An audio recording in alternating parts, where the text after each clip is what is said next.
Around the end, if you see me talking sometimes, if you don't hear anything, it's the position reports I'll be making. Or if I see someone nearby, I'm just letting them know of our position. Just a quick safety briefing before we leave. The safety briefing cards and the Aloha bags up front towards the left of me. In the back there, just in front of you. Under the back seat, we have a first aid and a flare kit on the floor. There's a fire extinguisher towards the right of me. The door handles to open the doors in the back. It's along the lower part of the door. Just pull the handle, the door will open, and slide the door all the way towards the back. The door handles up front, just twist the door handle towards the floor, and the door will swing open. So better to make a call to get my take-up clearance. Just for a few minutes at the airport area. I just need to listen to any traffic departing or landing within the airport area.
We're clear away from the airport area. That river towards the right of us below. Its name, Holea. It's a national wildlife refuge. There are a couple of movies that was filmed along that river. If you remember that movie, Raiders of the Lost Ark, with Harrison Ford and his partners, started from the side of that river. From the river, they headed up the narrow valley towards the Brightibus to get to that cave along the top of that valley towards the Brightibus below. That hill towards the Brightibus where those trees are, that's where the natives were chasing him, swinged into that river. The seaplane took off from there, from the back of us, followed the side of the mountain. It was used in that movie, Outbreak, Dustin Hoffman, Morgan Freeman. Towards the left of us, the valley below, it's called Kipu Kai. It's the beach in that bay towards the left of us. The opening scenes from that movie, Lost World in Jurassic Park 2. 6 days, 7 nights, Harrison Ford and Hish, they landed the airplane along that beach during that storm. They were filmed there together. They were lost. Summer in the South Pacific. The latest of the movies filmed at the base of the valley, The Descendants. It was with George Clooney. The coastal area towards the left of us, this is the southern part of the Hawaiian Island. It's called Poipu. This is one of the 3 of the destination resort areas towards the left of us. There's the Hyatt Regency, Sheraton, the Embassy Vacation Resort, just name it a few. Some of the hotels. Right away along the beaches, find the beach along the coast, and do nothing. 4 different golf courses, restaurants, shopping villages. You can spend a part of your day.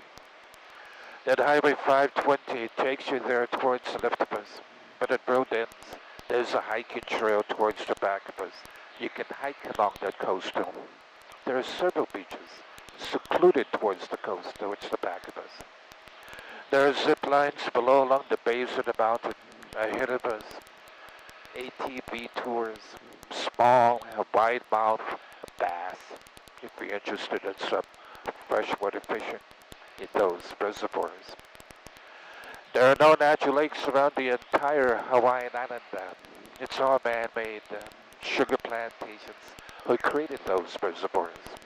The water was once used for irrigating sugar. It started along that southern part of the island, Koloa, 1835. It's where the first sugar plantation was established in the Hawaiian Islands. It's the third industry that started, followed by pineapple. There were 38 plantations on all of the islands at its peak. There were 9 on this island. 7 years ago, the last of the 9 ended sugar commercially. There was a union strike, the losses from pineapple 35 years ago. The pineapple ended commercially. The island of Maui today is the only island left. There's only 1 sugar plantation left in the state. The road that brings you to that southern part of the island, directly below towards the left of us, that's the tree tunnel where Highway 520 begins. The road branches off that Highway 50. The main highway starts where we just departed from. The original tree tunnel towards the left of us. 3 times it's led. During the peak of the sugar industry, over the years, 2.5 miles were cut to grow sugar. The swamp mahogany, better known as eucalyptus, it's not native to these islands. It's native to Australia. Walter McBride, one of the founders who started one of the 9 sugar plantations, planted those trees. The coastal area scattered towards the left of us, the dark green fields. It's coffee. One of the sugar plantations started to diversify the coffee 13 years ago. It is the largest coffee plantation in the United States. It's the second time it's been grown commercially on this island. The northern part of the island, throughout Hanalei, coffee, rice, cotton, citrus was grown for decades. In written history, in the summer of 1861, it was first exported every year into North America. It was the gold rush, the railroads across North America. At the end of the summer 1938, that industry ended commercially. Puerto Rico, the state of Hawaii, are the only two places today coffee is grown commercially within the United States. Ahead of us, the valley that is called Hanapepe. I'll be starting the descent as I get over that valley. There'll be a few waterfalls along the base of the valley towards the right of us. I'll be making one of those position reports also. I'm just letting the other helicopters know of my position as we started descent into the valley.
That waterfall towards the right of us, the movie Jurassic Park, that's where the helicopter, it landed there at the base of that waterfall.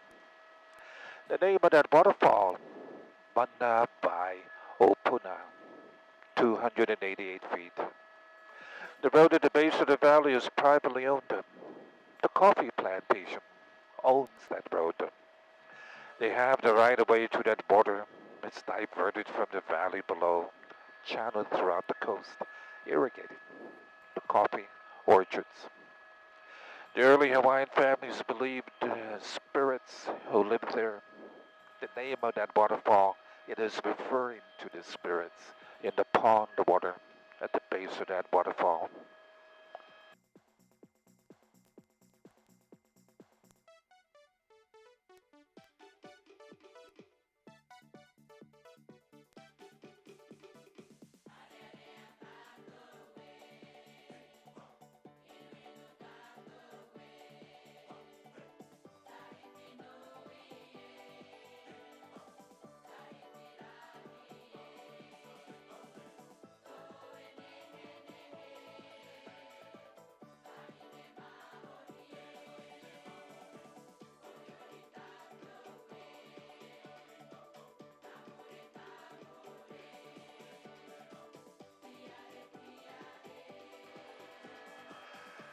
The damages of those trees around us throughout the rest of the Hawaiian island, you'll be noticing all of these damages.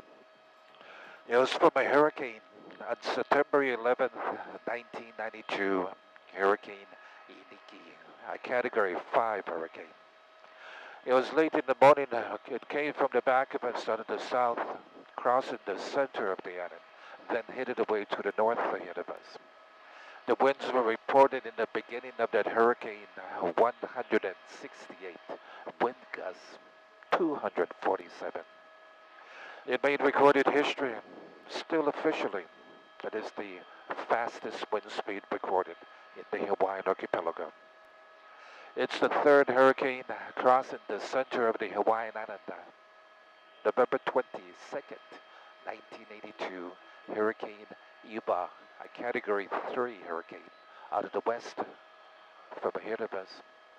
October 1956, Hurricane Dot, a Category 1, from the north from the right of us.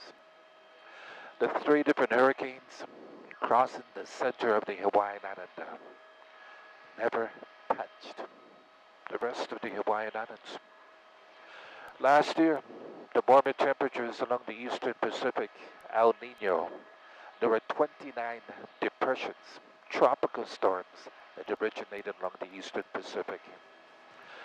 15 of those storms crossing over the warm Pacific waters. It became a hurricane. There are 9 of those different hurricanes that eventually turned away to the north, away from the Hawaiian waters, into colder temperatures, and eventually downgraded them.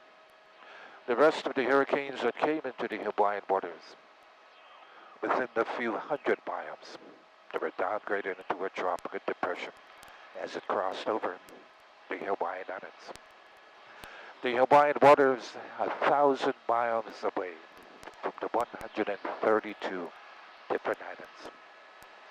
There was a record-setting season last year. It is the most hurricanes out of the eastern Pacific in written history. The last decade before last year, there were only 4 hurricanes every year out of the eastern Pacific that eventually turned away to the north, away from the Hawaiian waters. For the first time in written history, last month, it was in the first week of January, because of El Nino, a Category 3 hurricane originated in the eastern Pacific. It eventually passed the Hawaiian Islands to the north, away from the Hawaiian waters. The hurricane season officially, it actually starts on the 1st of June. The canyon below is called Olokele. This is one of the 2 different canyons. The Waimea Canyon towards the right of us, along that coast in Waimea, you could drive to the top of that canyon of Waimea towards the right of us. The canyon below, there is no public access road. There are no hiking trails around us. This is the only way you can see the canyon. There are pigs, goats, black-tailed deer. That's the only wild animals introduced. The blacktail was the most recent, started in the summer of 1968. For a few years, it is the only Hawaiian island the blacktail was introduced. Ahead of us, the top of that Waimea Canyon, it is the only area where the animals were separated by the state. There are several hundred today. They only roam that canyon ahead of us. The Waimea is a natural fence keeping the blacktail along the top of that canyon. Early in the morning, it's the best time finding those animals around us. The animals are roaming, looking for food in the forest around us to find their herds. Keep a lookout sometimes the sides of these mountains, the slopes along the valleys below. The other islands that have pigs and goats, there are 7 other different kinds of animals on the rest of the islands that were introduced. And now, the Grand Canyon of the Pacific. This is the Waimea Canyon. The rim of the canyon towards the left of us, Samuel Clemens, late in the afternoon. He recorded July 28th, 1867. He nicknamed it the Grand Canyon of the Pacific. The Hawaiian dignitaries, friends that he recorded, gathered along the rim, staring throughout the canyon. So impressed with the island that he recorded. His second visit within the canyon, after 10 days, that idea then came to his mind. We know him as Mark Twain. There's a lot of history along the western part of the island towards the right of us. It started along the coast in Waimea. It's where the first king and queen settled and ruled the Hawaiian island 1,600 years ago. Captain James Cook, a British explorer, anchored along the coast in Waimea on January 17th, 1778. He recorded in his ship's journal much needed repairs for his two ships and provisions for his crew. That's the only reason, stopping along that coast. He became the first explorer who discovered the Hawaiian Islands. The Hawaiian archipelago came under British rule by him. He originated off the coast of North America, following the entire coast down to South America, on his way through the South Pacific to trade in the Far East. He made numerous voyages throughout the South Pacific to get to the Far East, and made several discoveries throughout the South Pacific. The Hawaiian archipelago, eventually introduced to the United States, 1863, sugar plantations, just simply to allow sugar to enter the United States, duty-free. In 1892, Congress voted it became a territory of the United States. In 1897, on August 20th, 1959, it became the 50th state. It's where the first industry started, sandalwood, a sweet smelling hardwood. It's only found throughout the South Pacific. It was treasured across the Orient. The wood was used to make furniture, incense. It was discovered by accident in 1781 in Waimea. Over the years, the wood from the native forest came into great demand. Because of those species, there is no other place in the world it's found today. Ship's captains recorded that the wood started to decline in 1800 within the native forest. In 1820, that industry ended commercially. The sandalwood from the native forest driven to extinction. Then whaling started in the Hawaiian waters. Out of the northern Pacific, the humpback whales, they migrate to the warm Hawaiian waters every year to bear their calves. The discovery of oil, the Civil War, the declining of the humpback whales, 1860, the whaling industry ended commercially. And that's what started. Sugar. The remains of the only Russian fort, Fort Elizabeth, 1816, was created along that coast in Waimea. There was one in Princeville, the northern part of the island. The eastern part of the island of Wailua. The other two were destroyed. Sugar and pineapple plantations. The road that brings you to the canyon follows the top of this rim.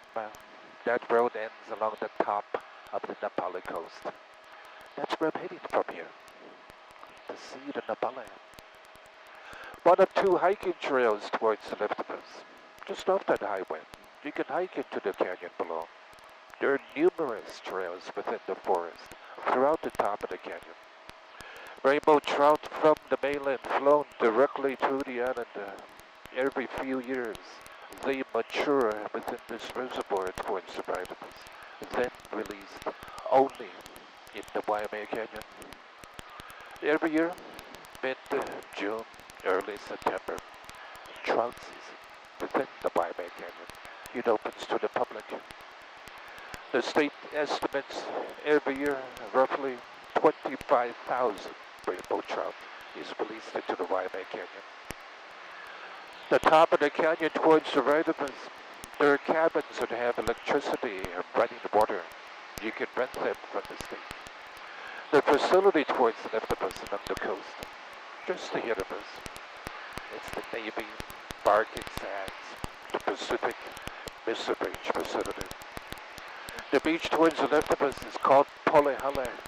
It's a state park, 15 miles, the widest the longest stretch of sandy beach in the state.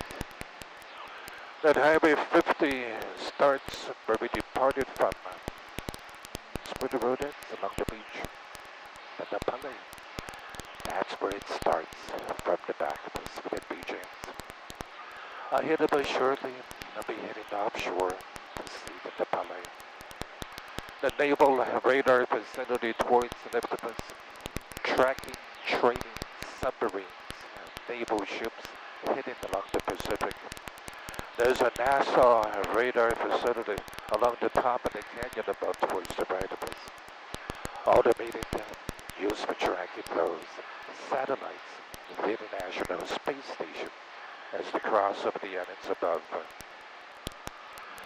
And now, the crown jewel to the island, the Palais.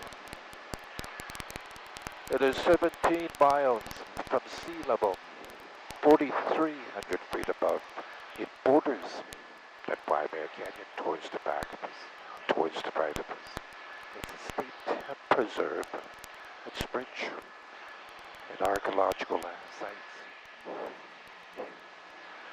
The beach towards the left of us, it's called Minoli'i, and directly towards the right of us below, Nualolokai. Those are state parks below. There are 2 of 3 within the Palais. There are no hiking trails along this half of the coastline from the right of us towards the back of us. The tour boat operators, they tour the Palais if the sea conditions are calm enough to bring you here below.